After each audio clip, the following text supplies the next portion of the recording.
Hello, and welcome to another edition of Interviewing the Legends, brought to you by the Publicity Works Agency, devoted to promoting musicians and authors worldwide. Call us today at 941-877-1552 to start your free publicity evaluation. Remember, we shine only when we make you shine. Please welcome the host of Interviewing the Legends, music journalist, author, and entrepreneur, Ray Shasho.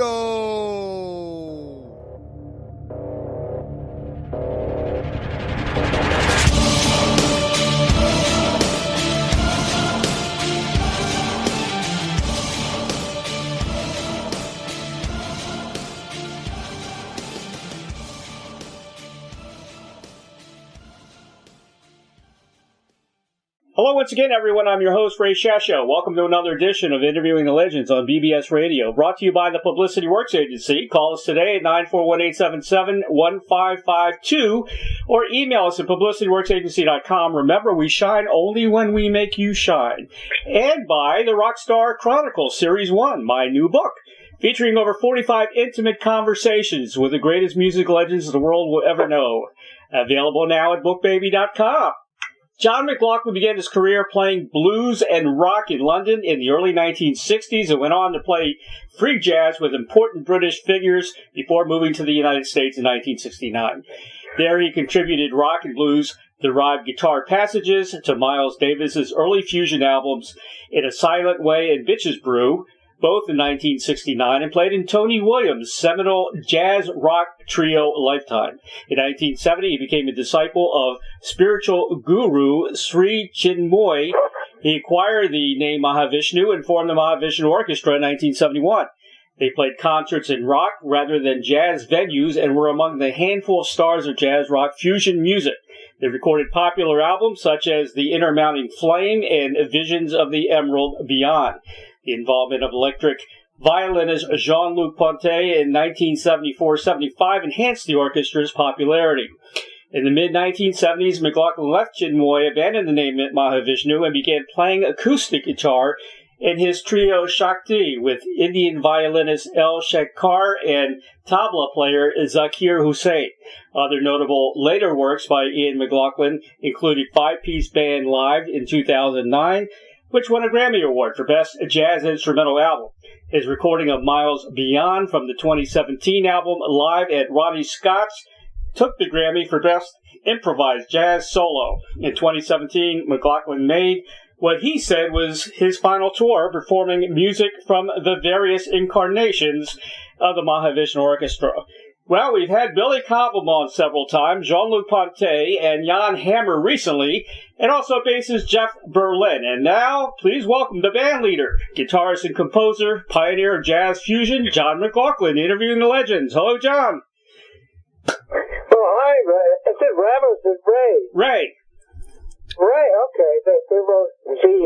Right, like the Indian. Anyway, after the intro, I can hang up, right? Yeah, you can hang up now. We're done. Very sweet of you. Anyway, so after that, what can I say? Well, you know everything. I've had everybody from your band, Mahavishnu, on, and now I got you. So, and I talk to Billy Cobham a lot. He's a great guy. Oh, yes. Yeah, we go back 1 or 2 decades, could say. Yeah, actually, we have this very nice anecdote with Billy. It must have been about 20 years ago. And I was in Switzerland. You know the Montreux Festival? Yes. So I've been going there since 1971. Only, and the years I didn't go, I've been, I don't know, I must have been 20 times a concert there. But it's so beautiful there. I would go even when I wasn't playing in the festival. And because the hiking in the mountains is just stunning scenery in the mountains. Anyway, so I was on a bike with my family at the other side of the lake, what they call Lake Geneva. Mm-hmm. And I got a call from Claude Knopf, who's the founder of the festival. Right. And he said, "Be busy?" I said, "No, here I am. You know, I'm here. I'm riding my bike on the other side of the lake." He said, "Can you play tonight?" I said, "Well, if you can give me a guitar, I'll play." I didn't have a guitar with me. He said, "I got lots of guitars." I said, "Yeah, what happened?" So, what's the name of this band? One of these glam bands. Right. And they got stuck in Montreal. And he said, "Billy's living. He's living in Switzerland, in Bern, right. Switzerland." Mm-hmm. I said, "If you get hold of Billy, we'll go on stage with just the two of us and jam and fill in for you." And that's exactly what we did. We went on stage and played. You know, I mean, like, we hadn't played in quite a few years. Right. All those old tunes were in the head. Amazing. And we just the two of us went on stage and winged it. It was really special. Really special. Wonderful to get back and playing with Billy, because it's been a long time. Yeah. You know, I'm surprised you weren't on the Spectrum album, you know? On the Spectrum album, didn't he have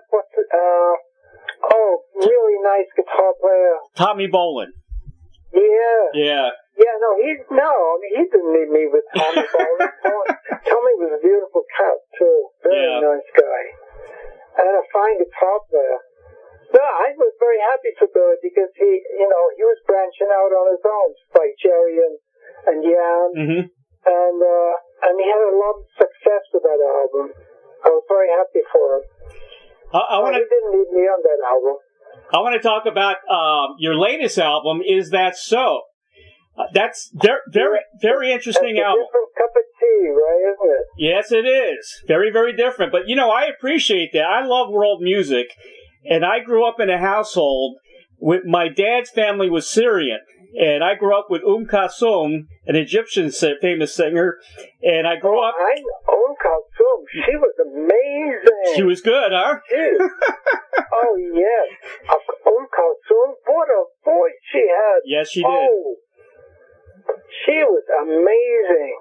Yeah, wow, tremendous. So you grew up with Kulthum in the house. Kulthum in the house. And recording, yeah. And then my mom was Cuban, so I grew up with Celia Cruz as well. Oh, yeah. No, that Cuban influence has been very strong on jazz music since the 40s. I mean, Dizzy Gillespie's Cubana B, Cubana Bob. Right. At 1948. Of course, I'm showing my age now, but, well, I was very young in 1948, but even so, and I was in Cuba at what is affectionately known as the Bay of Gigs. Yep. In 1978. Yeah. It's for those who don't know, it's just a play on the Bay of Pigs invasion. Only it was a State Department tour. Mm-hmm. U.S. State Department tour, the Jazz Giants, and I went over there and I played that was, what was the name of that band? The trio with Jaco Pastorius and Tony Williams. The Trio of Doom. Jaco to pull a title out like that. But that was because I'd known Jaco for many years. Yeah. I knew him when he first came up from Florida. Right. To New York. And I introduced him to Tony. It was that was really special. But I remember being in Cuba. Cuba's the kind of place where you said, I spent a wonderful 2 weeks there one weekend. But that's only because in that time, it was 1978. We were walking around with them, the secret police, right. Or the plainclothes police, really, following us everywhere. The thing is, that said, the Cuban people and the level of musicianship in Cuba, whoa! Mm-hmm. I mean, outstanding, Ray, outstanding. Yeah. And beautiful people too. Good people. Yeah, they work very hard. So, the food is good. The food's excellent. Yeah, no, I know the island is beautiful too. Yeah. I know America with the socialism and all that. I know, but it's human beings in the end. Exactly. Yeah. It's unfortunate that ideology comes before humanity. Yeah. You know, all those guys have the really old cars, and they fix them up, and I know. And now they're worth a lot. I saw them. Oh yeah. They're worth a lot of money now. Probably. But they've got some of them got Russian motors, Czech motors in them. You know, I mean, but they got the big Cadillacs with the 50s with the fins. No, I mean, they're beautiful. You're right. They're worth a lot now. They're good mechanics. Yeah, very good mechanics. They're so outrageous. Yeah. Anyway, but the music, the Cuban music, and also a very dear friend of mine, Gonzalo Rubalcaba, who is one of the greatest jazz pianists. Latin jazz pianist, if you want, of today. I mean, just what a wonderful musician. Anyway, I know you've got some other questions for me apart from Cuba. Well, I love the island. That's all. Yeah, it's a beautiful island. It really is. Is that so? I really enjoyed it. And I'm glad. Yeah, and it was, like you said, it was very different. You have Shankar Mahadevan and Zakir Hussain, also on the album with you. What instruments are you playing on this? Well, I did the orchestrations. Okay. I mean, the crazy idea really from the beginning, and I mean, you've got to go back at least 7 years now. Mm-hmm. It took 6 years to make, but that's because Shankar. I don't want to confuse him with Al Shankar, the violin player in the original Sakti in the 70s. Yep. With Shankar Mahadevan, who is the singer. Mm-hmm. And this guy, I mean, this guy, he's been in the Shakti group since 2000. And since then he became one of the kings of Bollywood. You know what Bollywood is, right? Yes. It's the Indian musical song and dance movies. Mm-hmm. But he does the music. I mean, can you believe he sold 230 million records and tapes in India? I mean, wow. This is astronomical. But this is since he joined Shakti. But we've been very close now, 20 years. And we were on tour with the Shakti group. Let's go back 7 or 8 years. And, I've been working with Indian musicians really since officially 1973, which is when the first Shakti was born. And we were doing 12 concerts while I was doing the big concerts with Mahavishnu. Anyway, I had an idea because I've got a foot in both worlds, in India and in the West. Right. Because I studied Indian music. I studied with Ravi Shankar. I studied with Dr. Ramanathan of Wesleyan University. I was one of his students. So I've got a foot in both worlds. And we were on tour. And I said to Shankar, I said, I want to harmonize your improvisation or some of the songs, some of the devotional songs that he sings.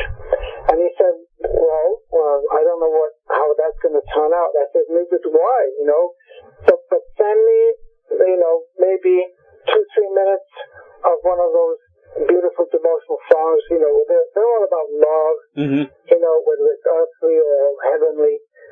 And I went into my orchestra mode, and I had 2 pieces for guitar and orchestra, so I wasn't really in unknown territory, but I was in unknown territory in terms of orchestrating a voice that he sang with tampura. You know what a tambura is?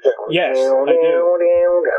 Right. Just one tone. That's because they don't have harmony in India. Okay, so he recorded the tampura on one track, sang on the other.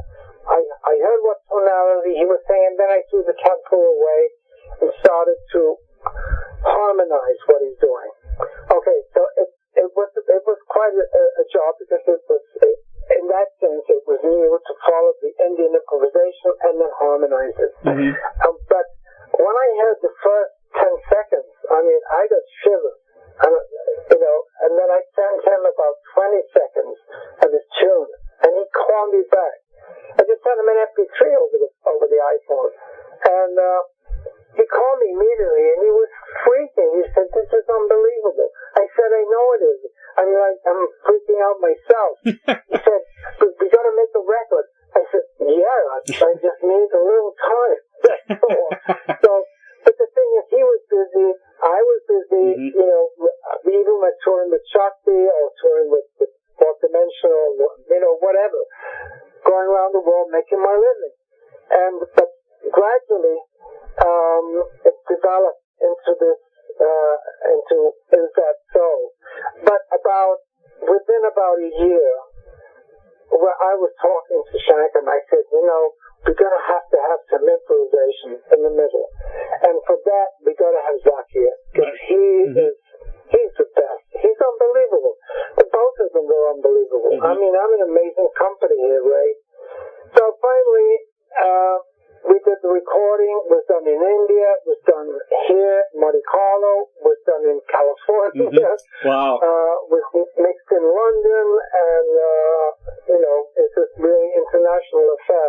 But the result is something that sometimes I listen to it, one of the pieces, and it just brings tears to my eyes, because that's how much emotion is in this album.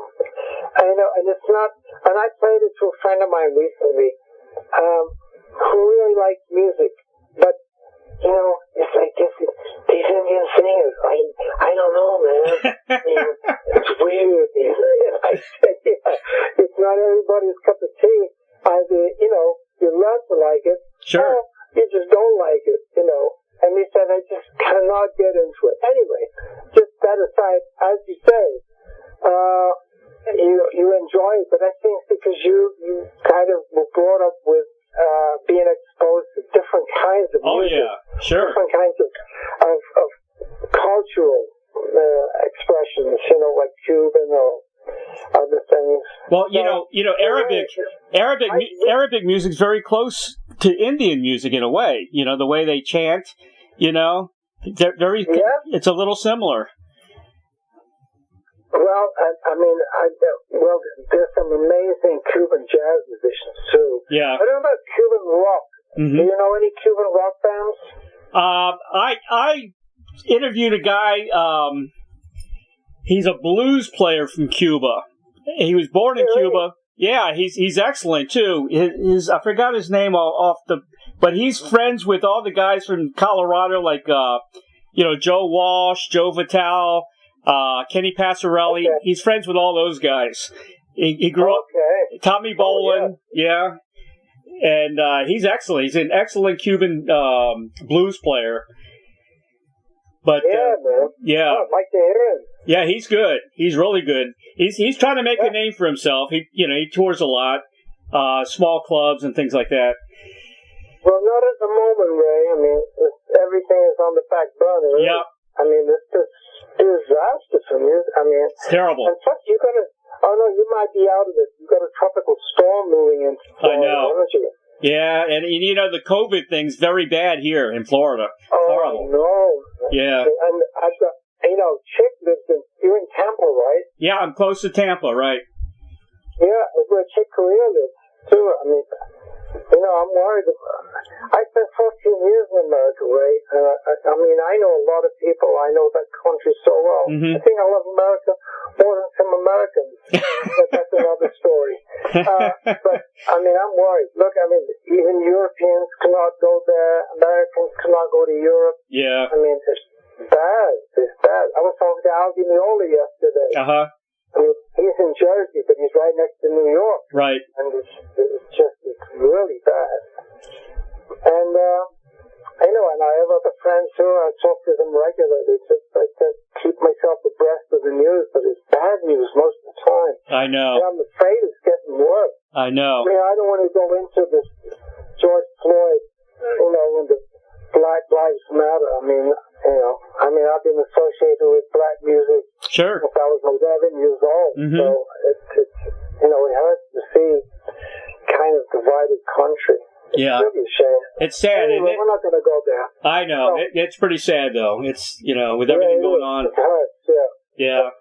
Well, two of my favorite songs on the album. I like "The Search." That's one of my favorite tunes, and also and "The Guru." That was one of my favorites as well. That's deep, yeah, because he's getting down, and my guitar thing with the guitar with the orchestra. Mm-hmm. This is just I'm like a Western tempura. Yeah. Only instead of just like down, I'm using these descending harmonies that come down regularly. Just that. So, it's a real labor of love for all three of us. Yeah. Yeah. It's in fact, I have to tell you that this one tune, the second tune called Saki. Yes. Which is a really sweet tune. And we just did that, at home recording. Mm-hmm. Zakid, who's locked down in California. I'm here in Monte Carlo, and Shankar's in Mumbai in India. Mm-hmm. So we all recorded at home. Mm-hmm. The videotape is going to be coming out. We'll put it out on the net as soon as we finally get it all mixed, because we have to mix the audio and mix the video. Right. So, it's a lot of work just to hopefully bring a smile. So you're gonna have one of the songs from that album coming out on the net pretty soon. Awesome. I've had a lot of Indian friends over the years. From Mumbai and also Kusharan. Is it Kusharan? And of course a lot of Patels. I've dealt with a lot of Patels. Oh yeah, that's that's like Smith, isn't it? Yeah, it is, isn't it? Yeah. I really admire the Indian culture, and they're so intelligent. You get all your doctors now are from India, and here in the United States, and they're great doctors. Yeah, great doctors. I mean, it's an amazing country. I would advise everyone, if they have a chance, to visit. It's like India's not a country; it's another planet. Right. I mean, you got 1.4 billion people. Yeah, it's amazing. And you have, it's a land of absolute extremes, because you do have extreme poverty, mm-hmm. and you have extreme wealth, but you have a fantastic culture, the musical culture and the spiritual culture. And also these two cultures are part of one culture, because you cannot separate the music from the spirituality, or vice versa. Yep. You know what I mean? Exactly. No, it's such a special country. Mm-hmm. I mean, remember, I'm going back now a long time, but growing up in the 60s, coming out of the whole psychedelic period, yeah, and we're all asking ourselves these very big questions about life and existence, and we all started looking to the East. In general, exactly. India in particular. Yeah. I mean, I'm talking about the Beach Boys, mm-hmm. or even the Stones to some extent, the Beatles. Yep. I mean, you're looking for answers, because they've been addressing these questions for a long time, and getting answers too. I think it's much easier these days, but in the 1960s, it was really hard to find answers to these very big questions. But this is why we all started meditating, because in the end, the answer to every question is knowing who you are, who you truly are, if you know what I mean. Not just my name is John McLaughlin. I'm as a being, I'm invisible. I'm just a spirit. And I don't have a name. I don't even have a form. Right. But we all function, and we all have this body, and you got a name. But the thing is to learn to disidentify yourself with your name and your form. You know what I'm saying? I do, yeah. Because the answers to all the great problems of life can be found inside your own heart and mind. That's why I keep meditating after all these years. Yeah. Have you reached, is it the fourth dimension? Have you reached that fourth dimension in meditation? Yeah, I would say, even further, even beyond the fourth dimension. The fourth dimension is actually a reference to music, because for music to exist, you have to have space and time, and that's what they call the fourth dimension. improvise. Okay. But in meditation, you can find absolute connectedness with the whole of life, the whole of existence, and this is really the way to fulfillment. And it's not, people tell me, some musicians, I find my way in music, and I can dig that. I can dig that. But and to me, in a sense, music is a form, and it's what is behind the music. And then there's always the question, because we're improvisers, and jazz and rock and R&B, they're all improvising music. Yep. And so when it comes down to improvisation, what are you going to say? Is my question to you. What are you going to say when you improvise? And the thing is, there's only one thing we all can say. We just tell our story. And so that means, well, how rich is your story? And how deeply do you feel about it? You know what I'm saying? Yes. Because if you don't feel strongly enough, it's just notes. And notes are notes. It's like words.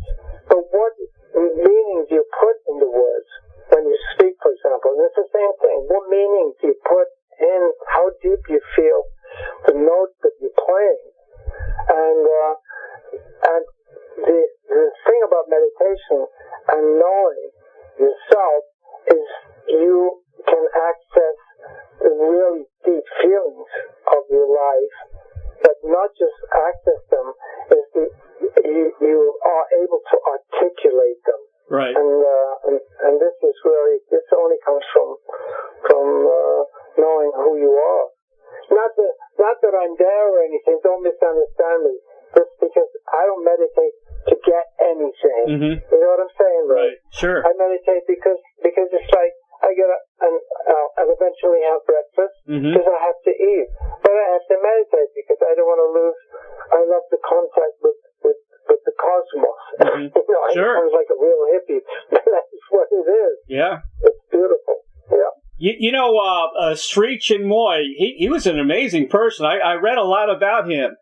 And yes, he was. Yes. You would never think, a spiritual leader like him would end up weightlifting. Yeah,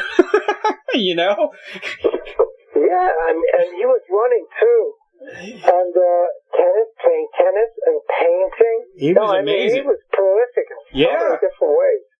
Really, real Renaissance guy. A human being. Yeah. Truly. It's a shame. It's a shame he died so young, though. With all that, because seemed like he was in great shape. I think he was. I think he was. I think there was. I think that he had a heart attack, I believe. Really? Like this. But I think some of the disciples they were not sure what to do, because I think he kind of keeled over. Right. And I think time was lost. That's a shame. And this is fatal. And that's what happened to Paco. That's right. Yeah. Paco was here, Yeah. I mean, he was playing football on the beach of Playa del Carmen in Mexico. And he had a heart attack. And by the time, but the problem was the hospital was quite a way. By the time they got him into the car and his wife driving him to the hospital, by the time they got to the hospital, he went into a coma and he never came out. So this is a big problem. Like when something like that happens, is how quickly can you get exactly help? Yeah. And I think this was part of the problem, unfortunately. Yeah.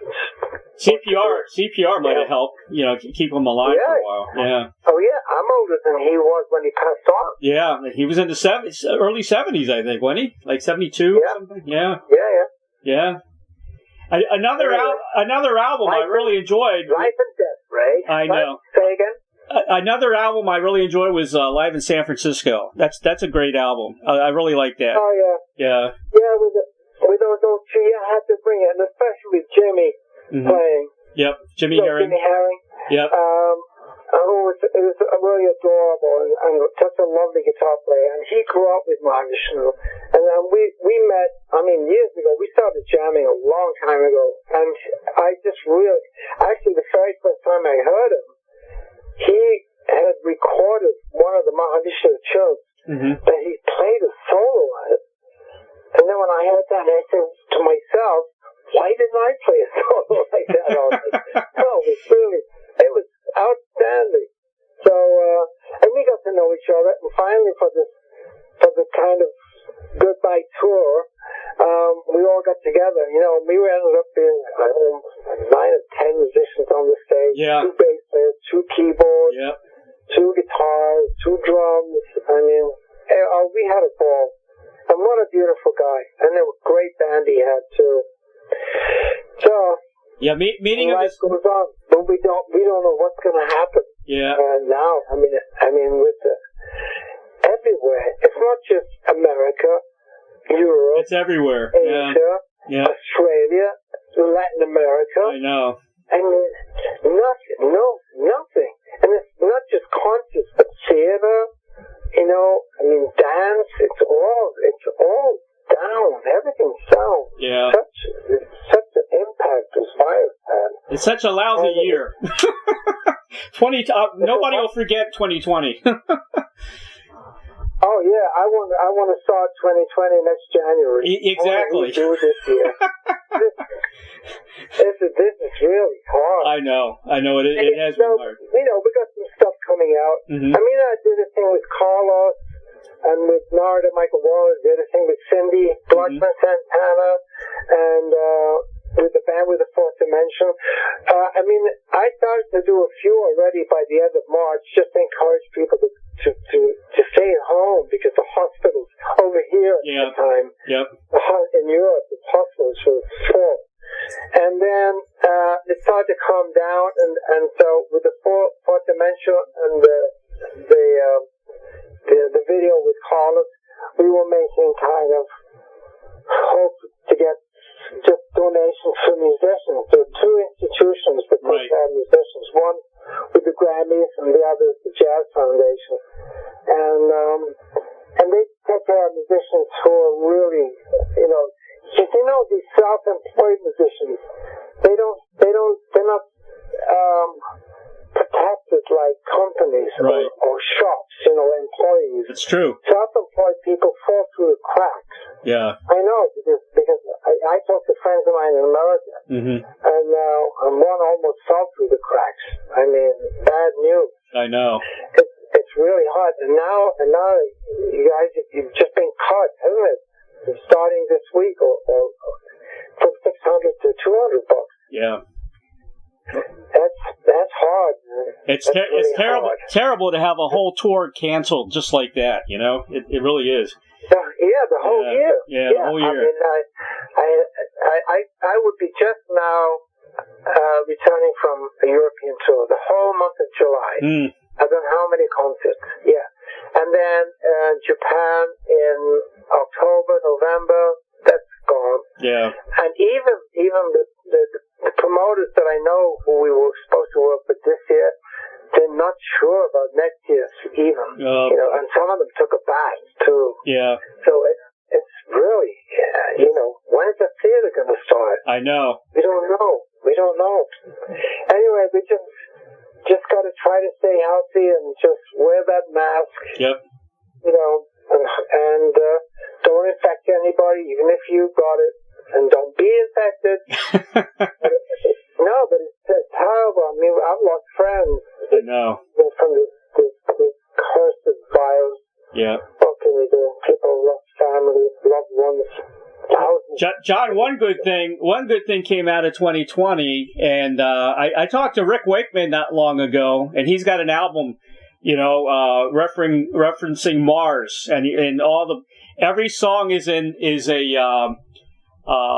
place on Mars, different volcanoes and this and that. I'm excited about the Mars project and us going back to space again. How about you? Yeah, absolutely. Are you kidding? I'm a science fiction freak since I was a teenager. Yep. Oh, yeah. The Martian Chronicles. Ray Bradbury. I'm not sure if you ever read those.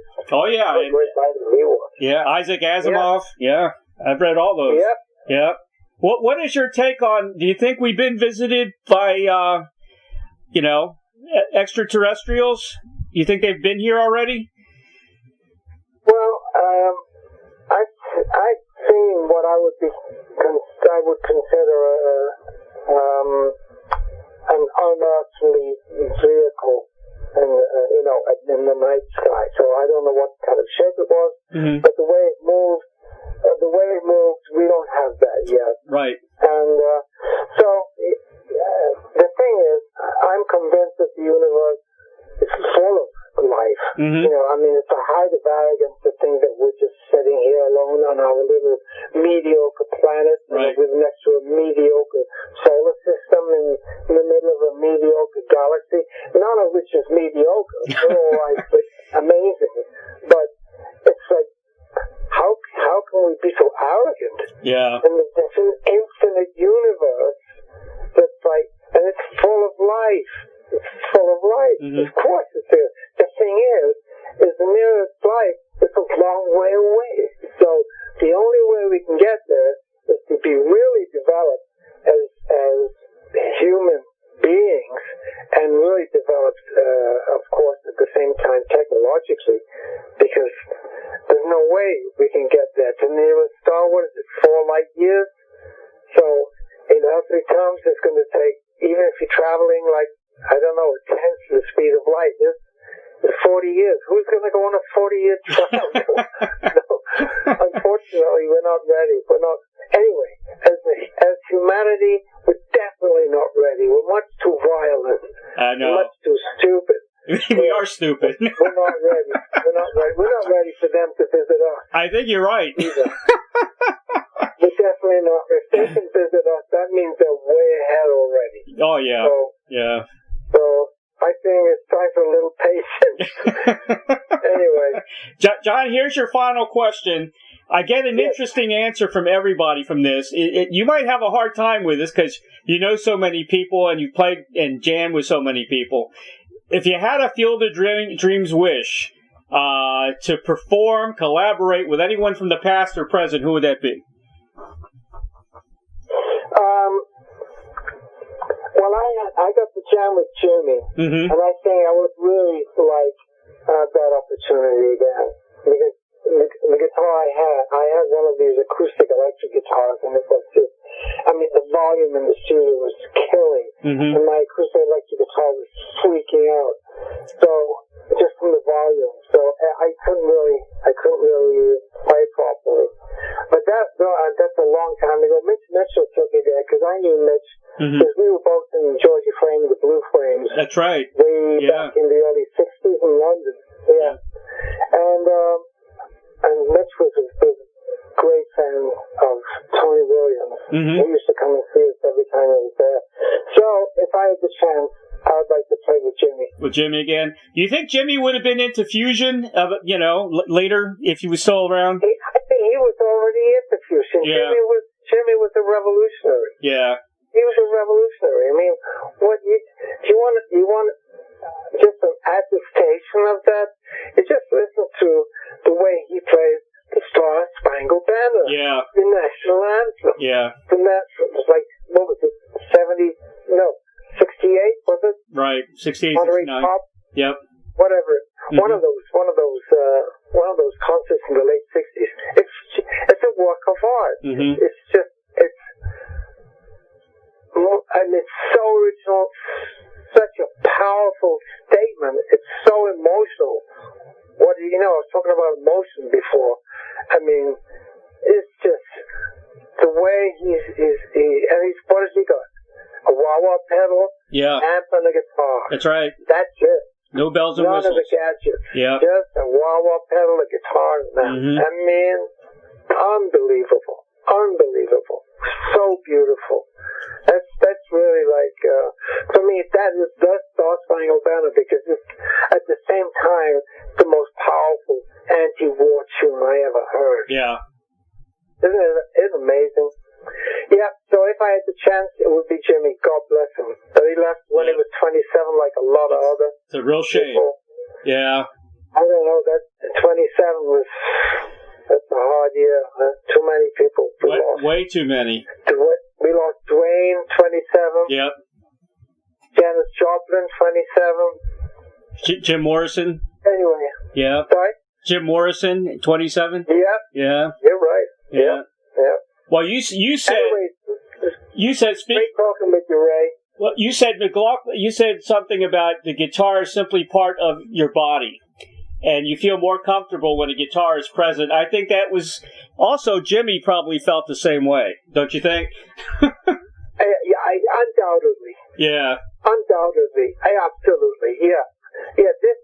Because this now, I mean, don't forget, well, and he was playing less than I've been playing now, but it's like an extension of my body. Right, now, right. I'm happy when the guitar is there. That's why I've always got a guitar near me. Exactly. John, you are an incredible guitar player, man, and a fantastic band leader. I thank you for everything you've done and look forward to a lot more music from you. Oh, thank you. At my tender age, yeah, I'm still going. I'm still going, Ray. Thank you so much for your consideration. You're still a young guy. Thank you, John. Thanks for being on the show. Keep in touch. My pleasure. You take care of yourself, Ray. All right, you too. Be safe. Be safe. Bye-bye. Be safe. Be healthy. Be healthy. Exactly. Bye-bye now.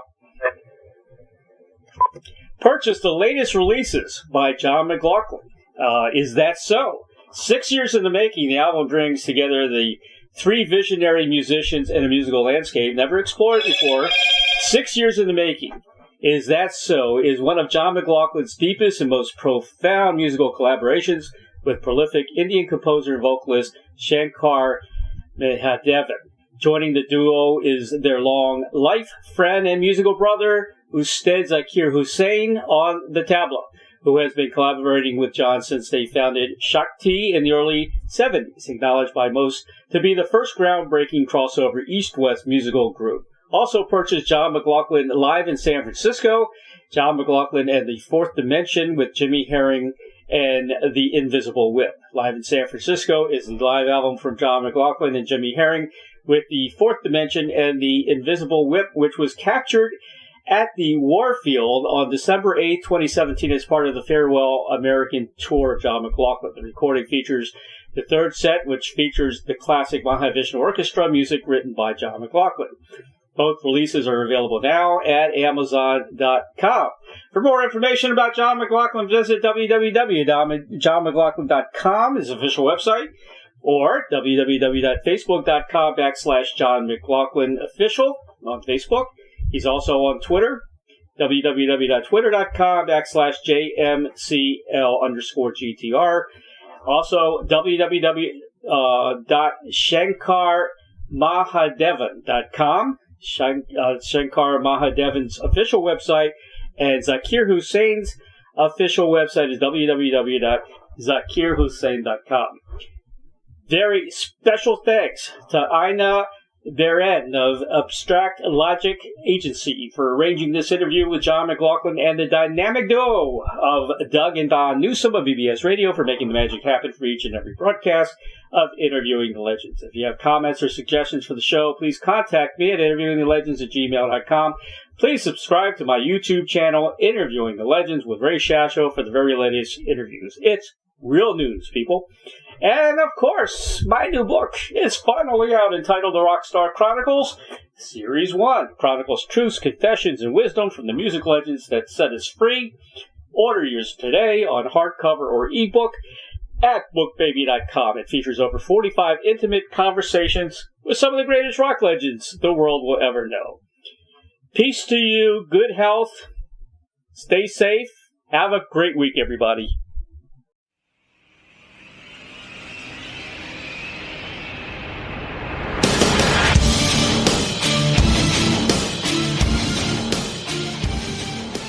Thank you, everybody, for listening to Interviewing the Legends, brought to you by the Publicity Works Agency. Call 941-877-1552 or visit us at publicityworksagency.com. specializing in author and music artist publicity plans. We shine when we make you shine. Tune in to Interviewing the Legends every Tuesday at 7 p.m. Pacific Time on PBS Radio, Station 1.